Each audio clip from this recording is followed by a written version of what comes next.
Itu adalah umat yang telah lalu. Baginya apa yang telah diusahakannya dan bagimu apa yang telah kamu usahakan. Dan kamu tidak akan diminta tanggung jawab terhadap apa yang telah mereka kerjakan. Ayat 134. Allah Ta'ala berfirman untuk menetapkan hujah bagi kaum musyrik Arab sebagai keturunan Ismail dan bagi kaum kafir Bani Israel. Hujah itu berupa perkataan Yakub bin Ishak.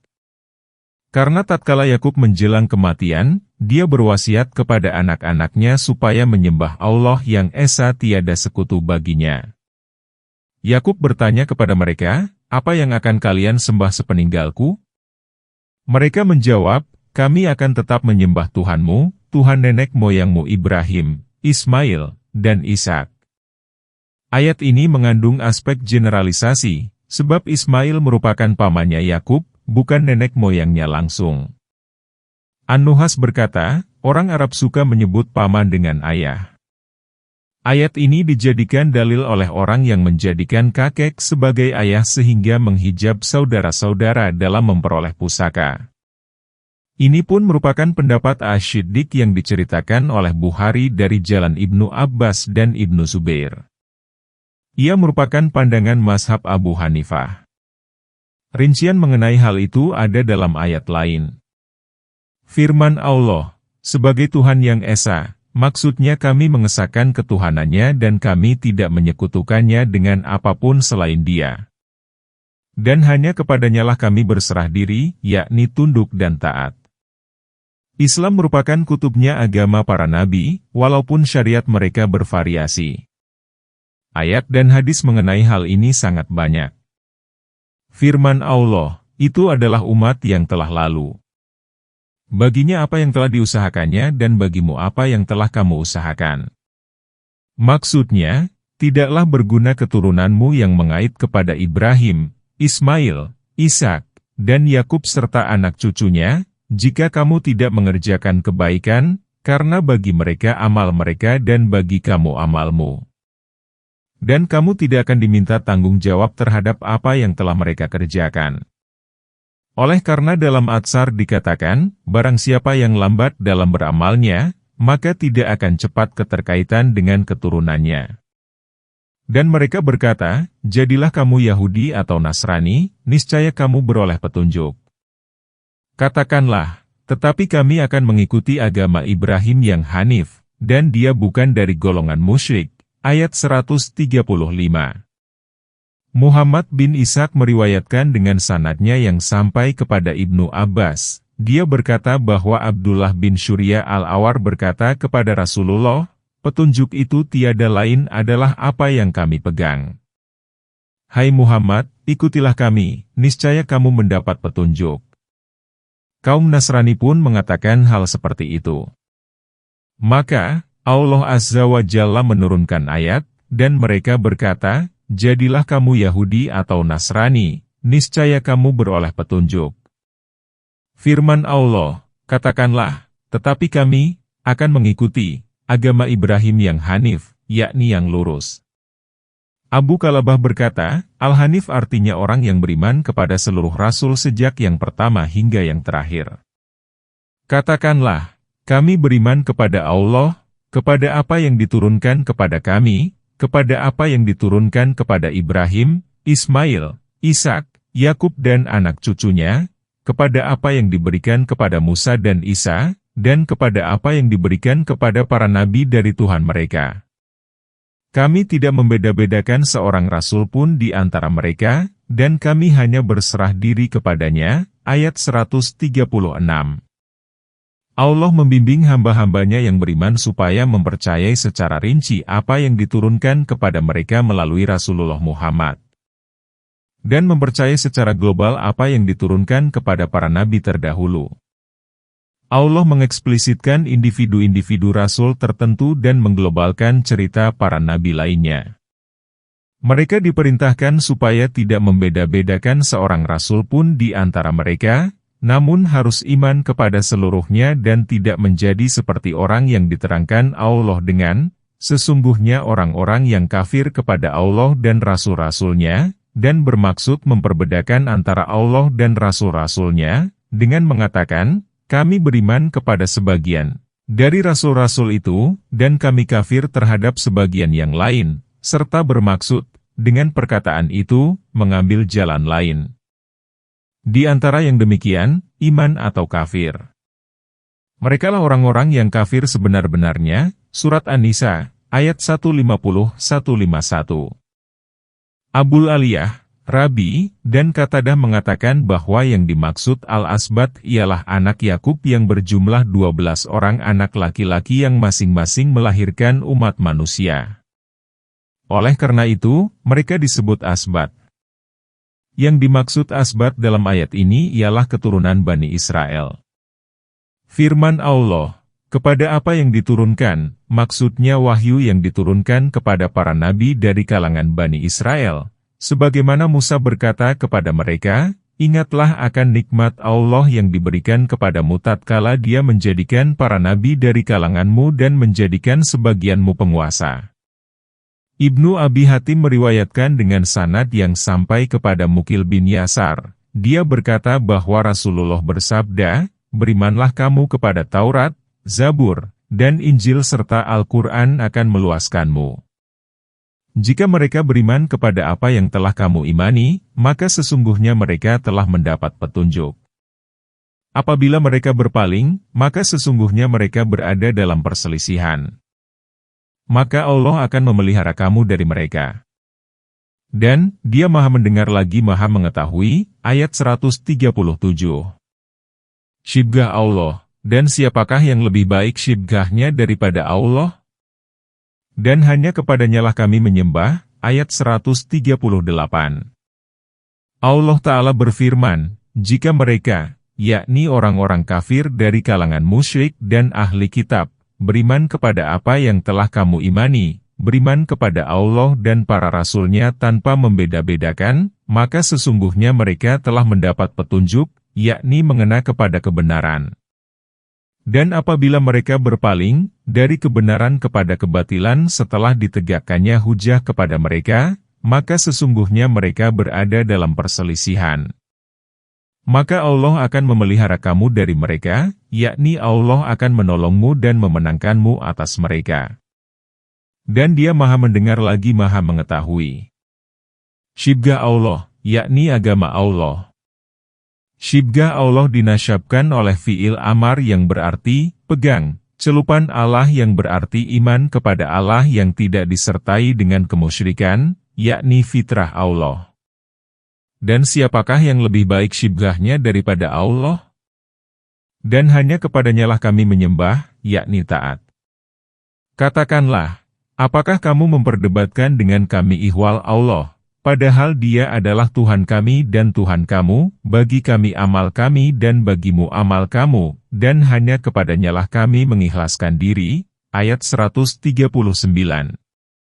Ataukah kamu mengatakan bahwa Ibrahim, Ismail, Ishak, Yakub, dan anak cucunya merupakan penganut agama Yahudi atau Nasrani? Katakanlah, apakah kamu yang lebih tahu ataukah Allah? Dan, siapakah yang lebih zalim daripada orang yang menyembunyikan syahadat dari Allah yang ada padanya? Dan, sekali-kali Allah tidak lengah dari apa yang kamu kerjakan, ayat 140. Itu adalah umat yang telah lalu. Baginya apa yang telah diusahakannya dan bagimu apa yang telah kamu usahakan. Kamu tidak akan diminta tanggung jawab terhadap apa yang telah mereka kerjakan, ayat 141. Allah Ta'ala berfirman guna memberi petunjuk kepada nabinya dalam menolak perdebatan dari kaum musyrik. Katakanlah, apakah kamu memperdebatkan dengan kami ihwal Allah, yakni kamu mendebat kami ihwal ketauhidan Allah, keikhlasan dan ketundukan kepadanya, menjalankan perintahnya, dan meninggalkan larangannya, padahal Dia adalah Tuhan kami dan Tuhan kamu, yang mengatur kami dan kamu, yang berhak menerima ketuhanan, yang esa tanpa sekutu baginya. Bagi kami amal kami dan bagimu amal kamu, maksudnya kami tidak bertanggung jawab terhadapmu dan terhadap apa yang kamu sembah, dan kamu pun tidak bertanggung jawab terhadap kami. Dan hanya kepadanyalah kami mengikhlaskan diri dalam beribadah dan berbakti. Kemudian Allah mengingkari pengakuan mereka bahwa Ibrahim dan nabi-nabi yang diceritakan sesudahnya adalah menganut agama Yahudi atau Nasrani. Maka Allah berfirman, "Katakanlah, apakah kamu yang lebih tahu ataukah Allah?" Yakni, bukanlah demikian, namun Allah Maha mengetahui dan Dia memberitahukan bahwa para nabi itu bukanlah penganut agama Yahudi atau Nasrani. Sehubungan dengan firman Allah, "Dan siapakah yang lebih zalim daripada orang yang menyembunyikan syahadah dari Allah yang ada padanya?" Hasan Basri berkata, mereka membaca dalam kitab Allah yang diberikan kepada mereka bahwa agama ialah Islam, bahwa Muhammad merupakan Rasul Allah, dan bahwa Ibrahim, Ismail, Ishak, Yakub, dan keturunannya terbebas dari agama Yahudi atau Nasrani. Mereka mempersaksikan hal itu kepada Allah dan mengakui dalam dirinya sendiri di hadapan Allah. Kemudian, mereka menyembunyikan persaksian terhadap Allah yang ada dalam dirinya itu. Dan firman Allah, "Dan sekali-kali Allah tidak lengah dari apa yang kamu kerjakan," merupakan ancaman yang keras. Yakni, pengetahuan Allah itu meliputi pengetahuanmu, dan Dia akan membalasmu atas dasar itu. Kemudian Allah berfirman, "Itu adalah umat yang telah lalu. Baginya apa yang telah diusahakannya dan bagimu apa yang telah kamu usahakan." Yakni, bagi mereka amal mereka dan bagimu amalmu. Dan kamu tidak akan diminta tanggung jawab terhadap apa yang telah mereka kerjakan, yakni tidaklah berguna bagimu keterkaitan keturunanmu dengan para nabi itu, jika kamu tidak mengikuti mereka dan tidak terperdaya oleh keterkaitan keturunan dengan mereka hingga kamu taat seperti mereka kepada perintah-perintah Allah dan mengikuti para rasulnya yang diutus sebagai pembawa berita gembira dan pemberi peringatan, terutama mengikuti junjungan para nabi dan penutup para rasul, Muhammad, dan mengikuti seluruh nabi Allah lainnya. Juz 2. Orang-orang sufaha di antara manusia akan berkata, apa yang telah memalingkan mereka dari kiblatnya yang dahulu dipegangnya? Katakanlah, kepunyaan Allah lah timur dan barat. Dia menunjukkan orang yang dikehendakinya kepada jalan yang lurus, ayat 142.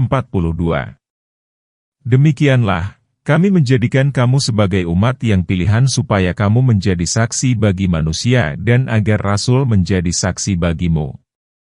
Dan, kami tidak menjadikan kiblat yang dahulu kamu pegang melainkan agar kami mengetahui siapakah yang mengikuti Rasul dan siapakah yang berpaling, walaupun hal itu sungguh berat kecuali bagi orang-orang yang telah ditunjukkan Allah.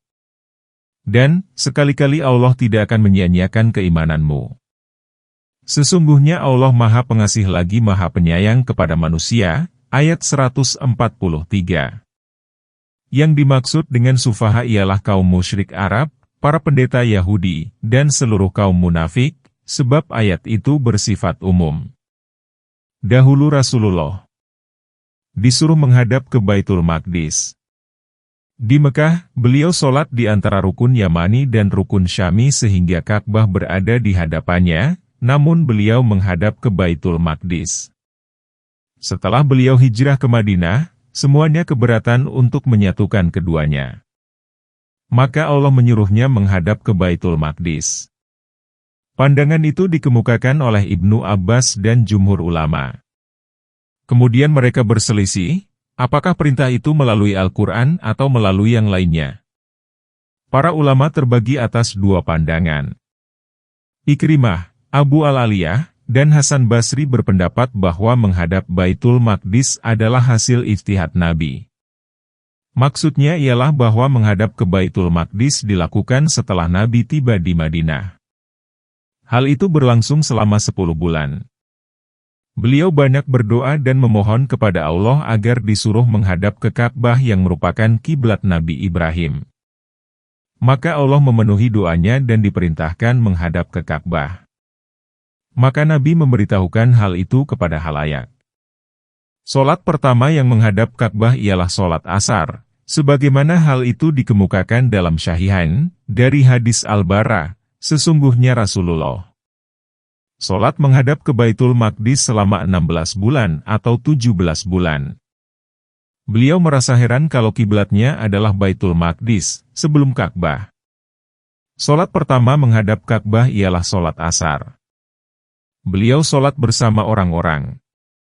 Lalu, salah seorang jamaah keluar dari masjid dan menuju para penghuni masjid lainnya yang ternyata sedang ruku. Dia berkata, "Aku bersaksi dengan nama Allah, aku benar-benar telah mendirikan solat bersama Nabi sambil menghadap ke Mekah." Maka orang-orang pun berputar menghadap ke Baitullah. Menurut Nasai, solat itu ialah solat zuhur di Masjid Bani Salamah. Dalam hadis Nuailah binti Muslim dikatakan, bahwa sampai kepada mereka berita mengenai peralihan kiblat ketika mereka tengah solat zuhur. Nuailah berkata, maka jamaah laki-laki bertukar tempat dengan jamaah perempuan, untuk menyesuaikan posisi. Namun, berita itu baru sampai kepada penduduk Kuba pada saat sholat fajar. Maka, datanglah seorang utusan kepada mereka. Dia berkata, sesungguhnya pada malam ini telah diturunkan Al-Quran kepada Rasulullah. Allah menyuruh untuk menghadap Ka'bah, maka menghadaplah kamu ke sana. Pada saat itu, wajah mereka menghadap ke Syria. Maka mereka pun berputar menghadap Ka'bah. 45 hadis ini mengandung dalil bahwa keterangan yang minasah tidak dapat ditetapkan hukumnya kecuali setelah diketahui, meskipun telah lama turun dan disampaikan. Karena mereka tidak disuruh mengulangi sholat asar, maghrib, dan isya. Wallahu alam. Tatkala hal ini terjadi, timbullah pada sebagian kaum musyrik, munafikin, dan ahli kitab keraguan, penyimpangan dari petunjuk, membungkam, dan meragukan kejadian. Mereka berkata, apa yang telah memalingkan mereka dari kiblatnya yang dahulu dipegangnya? Yakni, apa yang telah membuat mereka kadang-kadang berkiblat ke Baitul Maqdis dan kadang-kadang berkiblat ke Ka'bah? Maka Allah Ta'ala menurunkan ayat, katakanlah, kepunyaan Allah lah timur dan barat, yakni kepunyaan Allah lah segala persoalan itu, maka kemanapun kamu menghadap, maka di sanalah wajah Allah, dan kebaktian itu bukanlah dengan menghadapkan wajahmu ke arah timur dan barat, namun kebaktian itu dengan berimannya seseorang kepada Allah. Yakni, kemanapun Allah mengarahkan kita, maka kesanalah kita menghadap. Karena kesempurnaan ketaatan itu adalah dengan menjalankan berbagai perintahnya walaupun setiap hari Allah mengarahkan kita ke berbagai arah. Karena kita adalah hambanya dan berada di bawah pengaturannya. Di antara perhatiannya yang besar terhadap umat Muhammad ialah dia menunjukkan mereka ke kiblat Al-Halil Ibrahim. Oleh karena itu, dia berfirman, katakanlah, kepunyaan Allah lah timur dan barat, dia menunjukkan orang yang dikehendakinya kepada jalan yang lurus. Imam Ahmad meriwayatkan dengan sanadnya yang sampai kepada Aisyah, dia berkata bahwa Rasulullah bersabda, mereka, yakni ahli kitab, tidak mendengki kita karena sesuatu sebagaimana mereka mendengki kita karena hari Jumat yang menjadi saat Allah menunjukkan kita dan menyesatkan mereka, karena kiblat yang karenanya Allah menunjukkan kita dan menyesatkan mereka, dan karena ucapan kita, amin, di belakang Imam Ahmad. Firman Allah, demikianlah, kami menjadikan kamu sebagai umat yang adil supaya kamu menjadi saksi bagi manusia dan agar Rasul menjadi saksi bagimu. Yang dimaksud dengan al-wasat di sini ialah pilihan, sebagaimana dikatakan Muhammad wasahun fi qaumih yang berarti orang yang paling mulia karena keturunannya, dan kaum Quraisy merupakan ausathul, Arab yang berarti kabilah pilihan. Termasuk ke dalam makna itu ialah sholat wusta yang merupakan sholat paling utama, yaitu sholat asar. Demikianlah, Allah menjadikan umat ini sebagai umat pilihan karena umat ini diberi syariat yang paling sempurna, jalan yang paling lurus, serta mazhab yang paling jelas, sebagaimana Allah berfirman, Dia telah memilih kamu dan Dia sekali-kali tidak menjadikan untuk kamu dalam agama suatu kesempitan. Ikutilah agama orang tuamu Ibrahim. Dia telah menamai kamu sekalian orang-orang muslim dari dahulu, dan begitu pula, dalam Al-Quran ini, supaya Rasul itu menjadi saksi atas dirimu dan supaya kamu semua menjadi saksi atas segenap manusia, Surat Al-Hajj, ayat 78.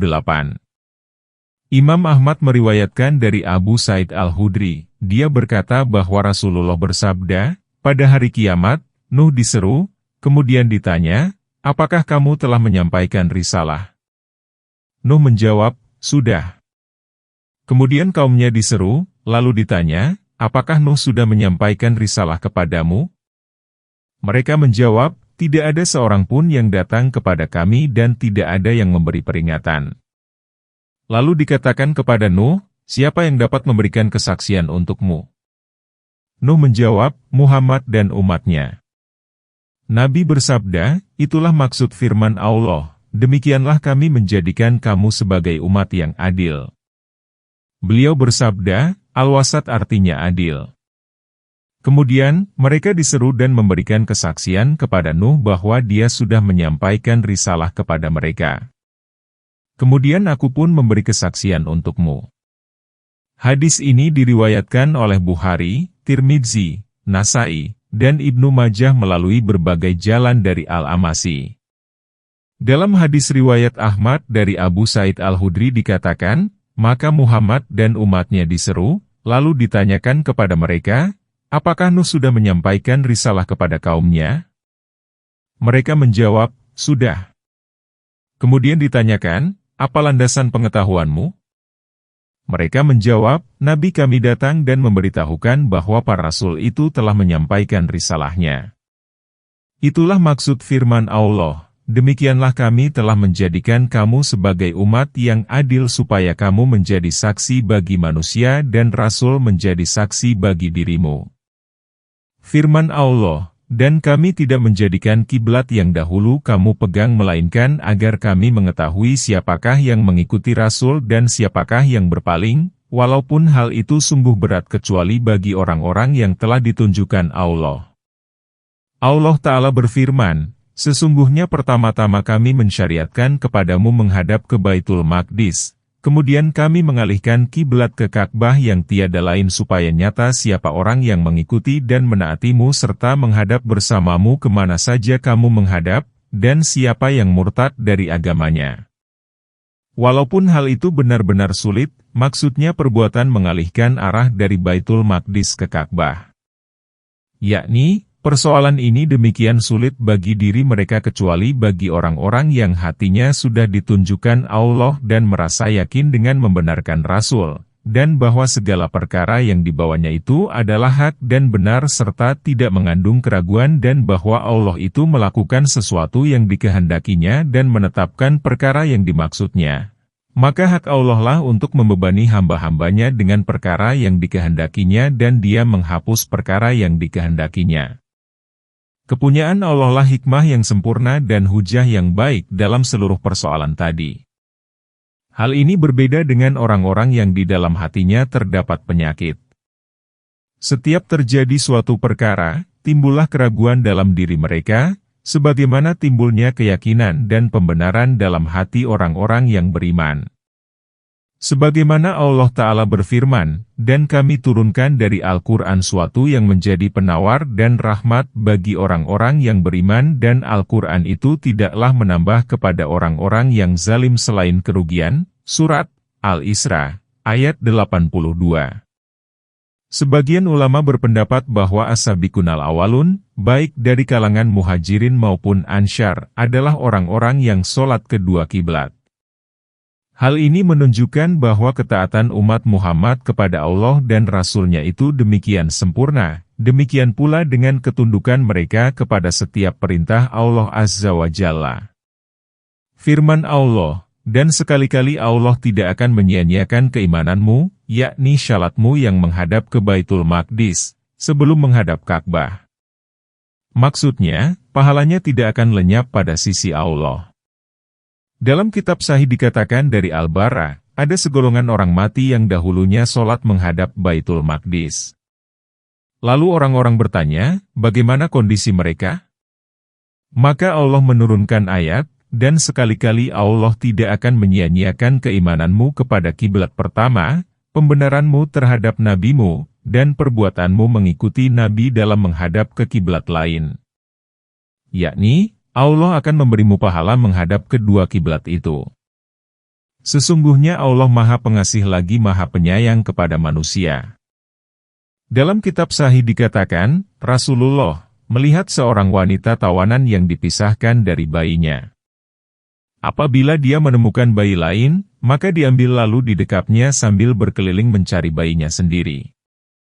Ketika dia menemukannya, si bayi pun dipeluknya lalu disusui.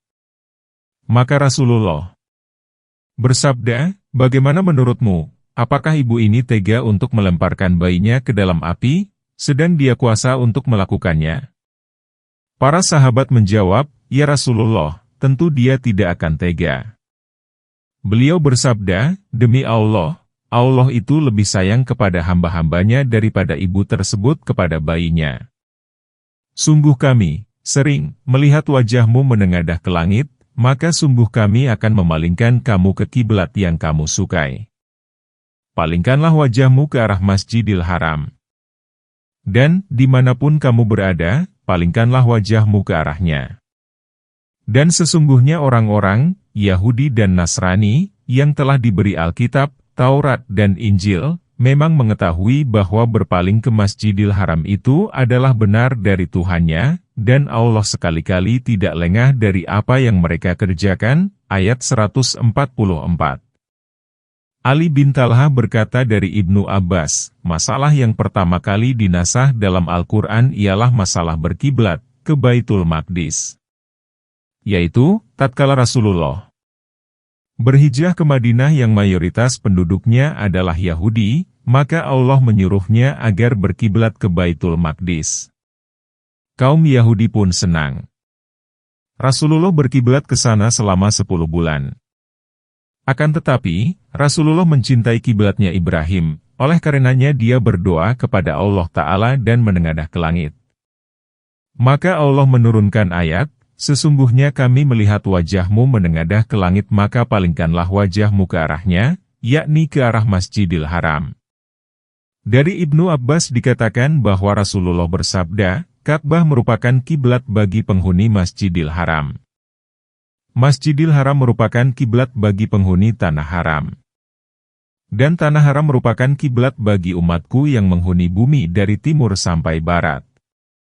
Dalam hadis Nuailah binti Muslim dikatakan, ketika orang-orang berada dalam Masjid Bani Haritsah, dan mereka menghadap ke Ka'bah sebagai pengganti Baitul Maqdis karena ada seseorang yang memberitahukan pengalihan kiblat ke Ka'bah. Nuailah berkata, "Seseorang dari Bani Haritsah menceritakan kepadaku bahwa Nabi bersabda, mereka adalah orang-orang yang beriman kepada perkara gaib. Firman Allah, dimanapun kamu berada, maka palingkanlah wajahmu ke arahnya." Maksudnya, Allah Ta'ala menyuruh untuk menghadap ke kiblat dari segala penjuru bumi, timur, barat, utara, dan selatan. Tidak ada satu perkara solat pun yang dikecualikan dari perintah ini selain solat sunnah ketika bepergian. Dalam kondisi demikian, tubuh seseorang dapat menghadap kemana saja, namun hatinya tetap menghadap kiblat. Demikian pula dalam kondisi perang yang berkecamuk, seseorang dapat sholat dengan cara apa saja. Sama halnya dengan orang yang tidak mengetahui arah kiblat. Dia mendirikan sholat berdasarkan ijtihadnya, walaupun ijtihadnya itu salah, karena Allah tidak membebani seseorang melainkan menurut batas kesanggupannya. Masalah, mazhab Maliki menjadikan ayat, maka palingkanlah wajahmu ke arahnya, sebagai dalil bahwa orang yang sholat harus melihat ke depan, bukan ke tempat sujudnya. Karena dengan menghadap tempat sujud berarti sedikit membungkuk yang akan mengurangi kesempurnaan berdiri. Namun, mayoritas ulama mengatakan bahwa seseorang harus melihat ke tempat sujudnya karena hal ini lebih kuat untuk mewujudkan ketundukan dan kehusyukan, di samping ada hadis yang meriwayatkannya. Firman Allah Ta'ala, dan sesungguhnya orang-orang yang telah diberi Alkitab benar-benar mengetahui bahwa hal itu adalah benar dari Tuhannya. Maksudnya, sesungguhnya kaum Yahudi yang mengingkari perbuatanmu menghadap Ka'bah dan keberpalinganmu dari Baitul Maqdis mengetahui bahwa Allah akan mengarahkanmu ke Ka'bah. sebab dalam kitab mereka terdapat sifat dan penjelasan ihwal Rasulullah beserta umatnya. Namun, ahli kitab menyembunyikan hal itu di antara mereka lantaran hasud, kafir, dan ingkar. Oleh karena itu, Allah mengancam mereka dengan firman-Nya, sekali-kali Allah tidak lalai terhadap apa yang mereka kerjakan. Dan, sesungguhnya jika kamu mendatangkan kepada orang-orang, Yahudi dan Nasrani, yang diberi Alkitab, Taurat dan Injil, semua ayat, keterangan, mereka tidak akan mengikuti kiblatmu, dan kamu pun tidak akan mengikuti kiblat mereka, dan sebagian mereka pun tidak akan mengikuti kiblat sebagian yang lain. Sesungguhnya jika kamu mengikuti keinginan mereka setelah datang ilmu kepadamu, sesungguhnya kamu kalau begitu termasuk orang-orang yang zalim. Ayat 145. Allah Ta'ala memberitahukan kepada Rasul-Nya bahwa apabila seluruh argumentasi yang menunjukkan kesahihan perkara yang dibawanya itu ditegakkan, niscaya kaum Yahudi tidak akan mengikutinya sebab mereka mengufuri, mengingkari, dan menyalahi hakikat kenabian Muhammad yang telah mereka ketahui. Firman Allah, dan kamu pun tidak akan mengikuti kiblat mereka. Artinya, Nabi tidak akan pernah mengikuti keinginan mereka selamanya. Menghadapnya beliau ke Baitul Maqdis bukan karena tempat itu sebagai kiblat orang Yahudi, namun dia melakukannya semata-mata karena perintah Allah Ta'ala. Firman Allah, dan sesungguhnya apabila kamu mengikuti keinginan mereka setelah ilmu datang kepadamu, maka sesungguhnya kalau begitu kamu termasuk orang-orang yang zalim. Ini merupakan peringatan keras agar jangan menyalahi kebenaran setelah ia mengetahui, sebab hujah lebih kuat bagi orang yang sudah tahu daripada bagi yang tidak tahu. Meskipun kitab dalam ayat ini ditujukan kepada Rasulullah, namun yang dituju adalah umatnya. Orang-orang, Yahudi dan Nasrani, yang telah kami beri Alkitab, Taurat dan Injil, mengenal Muhammad seperti mereka mengenal anak-anaknya sendiri. Dan sesungguhnya sebagian di antara mereka menyembunyikan kebenaran, padahal mereka mengetahui. Ayat 146. Kebenaran itu dari Tuhanmu, maka jangan sekali-kali kamu termasuk orang-orang yang ragu. Ayat 147. Allah Ta'ala memberitahukan bahwa ulama ahli kitab mengenal kesahihan risalah Muhammad. Sebagaimana mereka mengenal anaknya sendiri dari anak-anak orang lain, karena tidak ada seorang pun yang ragu dan sangsi bahwa seorang ayah mengetahui anaknya yang berada di antara anak-anak orang lain. Kemudian Allah Ta'ala memberitahukan bahwa walaupun mereka mengetahuinya dengan sangat jelas dan ilmu yakin, namun mereka betul-betul menyembunyikan kebenaran, yakni menyembunyikan sifat-sifat Nabi, yang terdapat dalam kitabnya dari halayak, padahal mereka mengetahuinya. Kemudian Allah Ta'ala menegaskan serta memberitahukan kepada nabinya dan kepada kaum mukmin bahwa apa yang dibawa oleh beliau adalah kebenaran yang tidak mengandung keraguan dan kesangsian lagi. Maka dia berfirman, kebenaran itu dari Tuhanmu, maka jangan sekali-kali kamu termasuk orang-orang yang ragu. Dan, bagi tiap-tiap umat ada kiblatnya, sendiri, yang ia menghadap kepadanya. Maka berlomba-lombalah kamu dalam berbuat kebaikan. Di mana saja kamu berada pasti Allah akan mengumpulkan kamu semua pada hari kiamat. Sesungguhnya Allah Maha Kuasa atas segala sesuatu. Ayat 148. Al-Aufi mengatakan dari Ibnu Abbas, dan bagi tiap-tiap umat ada kiblatnya sendiri. Yang dimaksud dengan umat ialah para pemeluk agama. Dia berkata, setiap kabilah memiliki kiblat yang disukainya. Kiblat Allah ialah yang dihadapi oleh kaum mukmin. Abu Al-Aliyah berkata, kaum Yahudi memiliki kiblat yang dihadapinya dan kaum Nasrani pun memiliki kiblat yang dihadapinya. Dan dia menunjukkanmu, wahai umat Islam, kepada kiblat yaitu kiblat Ka'bah. Ayat ini mirip dengan firman Allah. Untuk tiap-tiap umat di antara kamu, kami berikan aturan dan jalan yang terang. Sekiranya Allah menghendaki, niscaya kamu dijadikannya satu umat saja, tetapi Allah hendak menguji kamu terhadap pemberiannya kepadamu, maka berlomba-lombalah berbuat kebajikan. Hanya kepada Allah lah kembali kamu semua. Surat Al-Maidah, ayat 48, dari sana Allah berfirman, di mana saja kamu berada, Allah akan mengumpulkan kamu semua. Sesungguhnya Allah Maha Kuasa atas segala sesuatu. Maksudnya, Dia Maha Kuasa untuk mengumpulkan kalian dari muka bumi, meskipun tubuh dan jasad kalian berpencar-pencar.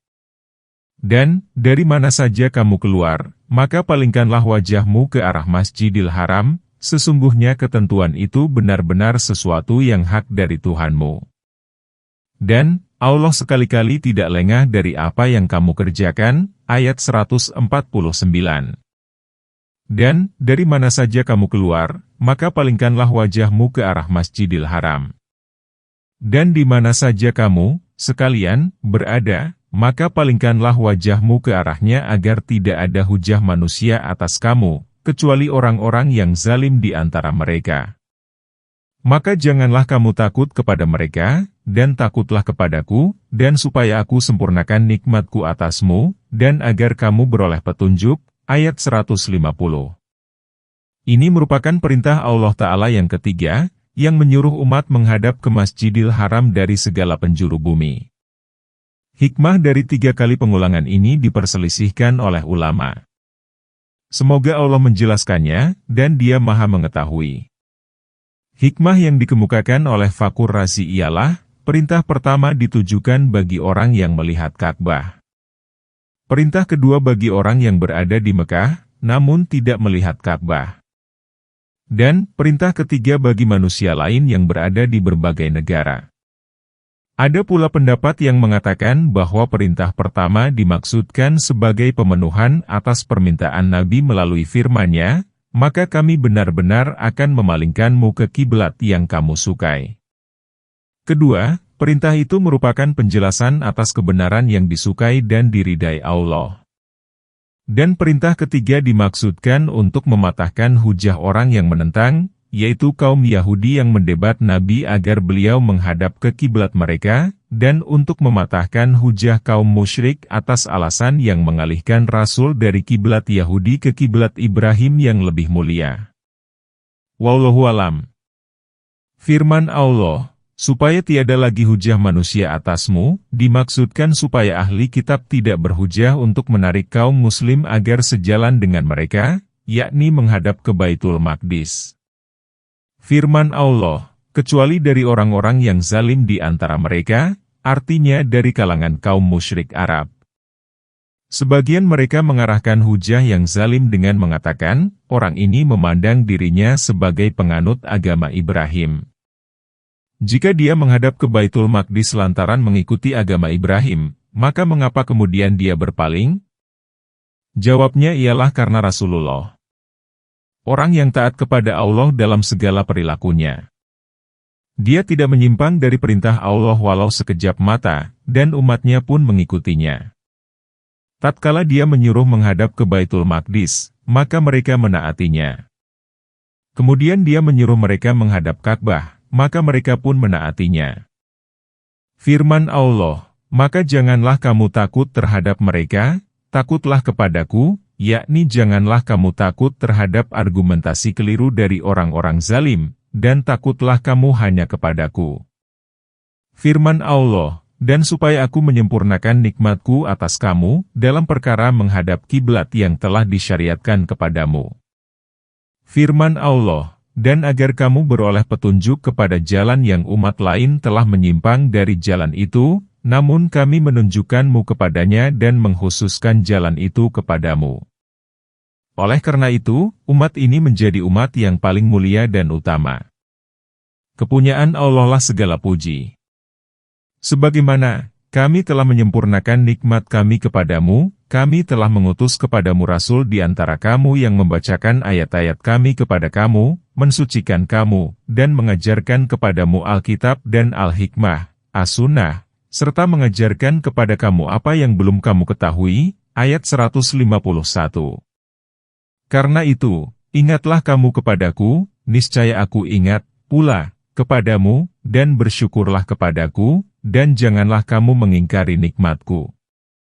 Ayat 152. Allah mengingatkan kepada hamba-hambanya yang beriman atas nikmat yang telah dianugerahkannya kepada mereka berupa diutusnya Rasulullah Muhammad, yang membacakan ayat-ayatnya yang jelas kepada mereka, mensucikan dan membersihkan mereka dari berbagai macam kotoran dan kehinaan, mengeluarkan mereka dari kemusyrikan kepada ketauhidan, mengajari mereka Alkitab, Al-Quran, dan hikmah, As-Sunnah, serta mengajari mereka apa yang belum mereka ketahui. Setelah sebelumnya mereka berada dalam kebodohan kaum jahiliyah dan tutur kata yang dungu. Berkat risalah Muhammad, mereka berpindah kepada kondisi para wali dan ketenangan para ulama sehingga mereka menjadi ulama sejati dan baik karena mendapatkan limpahan rahmat Allah berupa sosok Muhammad. Oleh karena itu, Allah mengimbau mereka untuk mengakui nikmat ini serta membalasnya dengan mengingat dan bersyukur kepadanya. Dia berfirman, "Maka ingatlah kamu kepadaku, niscaya aku ingat kepadamu, dan bersyukurlah kepadaku, dan janganlah kamu kufur kepadaku." Maksudnya, sebagaimana aku telah menganugerahkan Muhammad kepadamu, maka ingatlah kepadaku. Dari Zaid bin Aslam dikatakan bahwa Musa berkata, "Tuhanku, bagaimana caranya bersyukur kepadamu?" Tuhan berkata kepadanya, "Ingatlah aku dan janganlah kamu melupakan aku. Jika kamu mengingatku, berarti kamu telah bersyukur kepadaku. Apabila kamu melupakanku, berarti kamu mengufuriku." Hasan Basri dan ulama lainnya mengatakan, sesungguhnya Allah ingat kepada orang yang mengingatnya, menambah rezeki kepada orang yang bersyukur kepadanya, dan mengazab orang yang mengufurinya. Berkaitan dengan firman Allah, "Bertakwalah kamu kepada Allah dengan takwa yang sebenar-benarnya." Sebagian ulama salaf mengatakan, hendaklah Allah ditaati dan tidak didurhakai, diingat dan tidak dilupakan, dan disyukuri serta tidak dikufuri. Adapun firman Allah, "Maka ingatlah kamu kepadaku, niscaya aku pun ingat kepadamu." Hasan Basri berkata, "Ingatlah kamu kepadaku melalui perkara yang kuwajibkan kepadamu, niscaya aku mengingatmu melalui perkara yang menjadi hakmu dan kewajibanku." Dalam hadis sahih disebutkan, Allah Ta'ala berfirman, "Barang siapa yang menyebutku dalam hatinya, maka aku akan menyebutnya dalam hatiku. Barang siapa yang menyebutku di tengah orang banyak, maka aku akan menyebutnya di tengah kerumunan yang lebih baik." Firman Allah, "Dan bersyukurlah kepadaku dan janganlah kamu mengufuri aku," menyuruh manusia agar bersyukur kepadanya dan dia menjanjikan tambahan kebaikan bagi orang yang melakukannya. Maka dia berfirman, "Dan ingatlah, tatkala Tuhanmu memaklumkan, sesungguhnya jika kamu bersyukur, pasti kami akan menambah nikmat kepadamu, dan jika kamu mengingkari nikmatku, maka sesungguhnya azabku sangat pedih." Surat Ibrahim, ayat 7. Ahmad meriwayatkan dengan sanadnya yang sampai kepada Raja Al-Adharidi, dia berkata, Imran bin Hishin datang kepada kami dengan mengenakan tenunan sutra bergambar yang belum dan takkan pernah kami lihat. Dia berkata bahwa Rasulullah bersabda, "Barang siapa yang dianugerahi nikmat oleh Allah, maka Allah ingin melibat dampak nikmatnya itu pada makhluknya." Dalam riwayat lain dikatakan, pada hambanya, "Hai orang-orang yang beriman, jadikanlah sabar dan sholat sebagai penolongmu, sesungguhnya Allah beserta orang-orang yang sabar." Ayat 153. "Dan janganlah kamu mengatakan terhadap orang-orang yang gugur di jalan Allah, bahwa mereka itu mati. Bahkan, sebenarnya, mereka itu hidup, namun kamu tidak menyadarinya." Ayat 154. Setelah selesai menjelaskan syukur, kini Allah mulai menjelaskan sabar, permintaan petunjuk, dan pertolongan melalui sabar dan sholat. Karena bila seorang hamba mendapat nikmat, maka dia mensyukurinya, atau mendapat bencana, maka dia bersabar menghadapinya. Allah menjelaskan sarana terbaik yang dapat digunakan untuk menghadapi berbagai musibah, yaitu sabar dan sholat.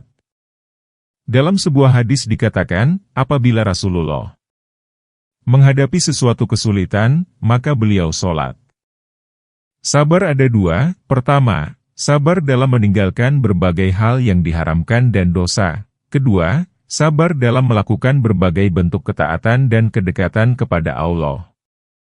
Kesabaran yang kedua adalah yang paling besar pahalanya, sebab dialah yang dimaksud.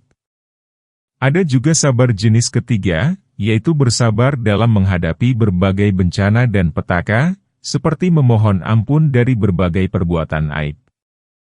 Orang-orang yang sabar ialah seperti yang dikatakan oleh Ali bin Husain Zainal Abidin, apabila Allah telah menghimpunkan orang-orang terdahulu dan kemudian, maka seseorang menyeru, manakah orang-orang yang sabar, masuklah ke dalam surga sebelum dihisab. Pernyataan itu dikuatkan oleh firman Allah, sesungguhnya pahala orang-orang yang sabar itu akan dipenuhi tanpa hisab. Sedangkan Sa'id bin Jubair berkata, sabar ialah pengakuan seorang hamba kepada Allah atas musibah yang menimpanya itu dari Allah dan menyerahkan perhitungannya kepada Allah dengan mengharapkan pahalanya.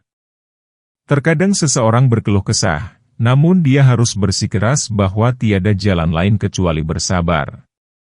Firman Allah, dan jangan sekali-kali kamu mengatakan terhadap orang yang gugur di jalan Allah, bahwa mereka itu mati, bahkan mereka hidup. Allah Ta'ala memberitahukan bahwa para syuhada itu hidup di alam barzakh dan mendapatkan rezeki. Sebagaimana hal itu dikemukakan dalam Sahih Muslim, sesungguhnya arwah para syuhada itu berada dalam tembolok burung hijau yang berkeliaran di surga kemana dia suka. Kemudian ia hinggap pada lampu-lampu yang bergelantungan di bawah arasy. Lalu Tuhanmu melihat mereka sekilas. Allah bertanya, apa yang kalian inginkan? Mereka berkata, wahai Tuhan kami, apalagi yang kami inginkan, sedangkan Engkau telah memberi kami sesuatu yang tidak Engkau berikan kepada seorang pun dari makhluk-Mu. Kemudian Allah kembali kepada mereka mengajukan pertanyaan yang sama. Tatkala mereka melihat bahwa tiada jalan kecuali meminta, maka mereka berkata, kami ingin agar Engkau mengembalikan kami ke dunia, lalu kami akan berperang di jalan-Mu hingga kami mati untuk kedua kalinya karena-Mu. Mereka meminta hal itu, karena pahala mati syahid demikian besar. Maka Allah yang Maha Agung berfirman, sesungguhnya aku telah menetapkan bahwa mereka tidak akan dikembalikan lagi ke bumi. Muslim. Dalam hadis yang diriwayatkan oleh Ahmad dengan sanadnya dari Ka'ab bin Malik, dia berkata bahwa Rasulullah bersabda, jiwa, ruh, orang mukmin adalah burung yang bergelantungan di pohon surga hingga Allah mengembalikannya ke jasadnya ketika membangkitkannya. Ahmad. Hadis ini menunjukkan keadaan kaum mukmin pada umumnya. Jika mukmin itu sebagai syuhada, maka mereka disebutkan dalam Al-Quran secara khusus guna menghormati, memuliakan, dan menghargai mereka. Dan sungguh akan kami berikan cobaan kepadamu dengan sedikit ketakutan, kelaparan, kekurangan harta, jiwa, dan buah-buahan. Dan sampaikanlah berita gembira kepada orang-orang yang sabar. Ayat 155, yaitu, orang-orang yang apabila ditimpa musibah, mereka mengucapkan, sesungguhnya kami adalah milik Allah dan kepadanyalah kami kembali. Ayat 156. Mereka itulah orang-orang yang mendapat berkah yang sempurna dan rahmat dari Tuhan mereka, dan mereka itulah orang-orang yang mendapat petunjuk. Ayat 157. Allah Ta'ala memberitahukan kepada kita bahwa Dia akan menguji hamba-hambanya. Allah akan menguji mereka terkadang dengan kebaikan dan kadang-kadang dengan kemudaratan seperti rasa takut dan kelaparan sebagaimana Allah berfirman, maka Allah merasakan kepadanya busana kelaparan dan ketakutan, karena setiap orang yang lapar dan ketakutan akan tampak sekali penampilan dirinya. Dari sana Allah berfirman, dan sungguh akan kami uji kamu dengan sedikit ketakutan, kelaparan, kekurangan harta, dengan melenyapkan sebagiannya, jiwa, seperti kematian kerabat dan sahabat, dan buah-buahan, seperti kebun dan tanaman yang tidak menghasilkan sebagaimana biasanya. Barang siapa yang bersabar, maka ia mendapat pahala, dan barang siapa yang berputus asa, maka Allah akan menimpakan siksaan kepadanya. Oleh karena itu, Dia berfirman, dan sampaikanlah berita gembira kepada orang-orang yang bersabar, yaitu orang-orang yang apabila ditimpa musibah, mengucapkan, "Sesungguhnya kami adalah milik Allah dan kepadanyalah kami kembali." Maksudnya, hiburlah mereka dengan ucapan ini atas musibah yang menimpa mereka, dan beritahukanlah bahwa mereka kepunyaan Allah, Dia memperlakukan hambanya menurut kehendaknya, dan bahwa hanya kepadanyalah mereka kembali di negeri akhirat. Allah memberitahu ihwal perkara yang diberikan kepada mereka, Dia berfirman, mereka itulah orang-orang yang mendapat berkah dan rahmat dari Tuhannya, yakni berupa pujian dari Allah atas mereka, dan mereka itulah orang-orang yang mendapat petunjuk. Umar bin Khattab berkata, alangkah bagusnya dua imbalan, yaitu, mereka itulah orang-orang yang mendapat berkah dan rahmat dari Tuhannya, alangkah bagusnya sebuah tambahan, yaitu, mereka itulah orang-orang yang mendapat petunjuk. Mereka itulah orang-orang yang diberi pahala dan diberi tambahan. Mengenai pahala mengucapkan, sesungguhnya kami milik Allah dan sesungguhnya kepadanyalah kami kembali, ketika mendapat musibah terdapat banyak hadis. Di antaranya ialah yang diriwayatkan oleh Muslim dalam syahihnya dari Ummu Salamah, dia berkata bahwa dia mendengar Rasulullah bersabda, tiada seorang hamba yang mendapat musibah. Lalu dia mengucapkan sesungguhnya kami milik Allah dan kepadanyalah kami kembali. Ya Allah, berilah aku pahala disebabkan musibahku ini dan gantilah ia dengan yang lebih baik daripadanya, melainkan Allah memberinya pahala atas musibahnya dan menggantinya dengan yang lebih baik daripadanya. Muslim.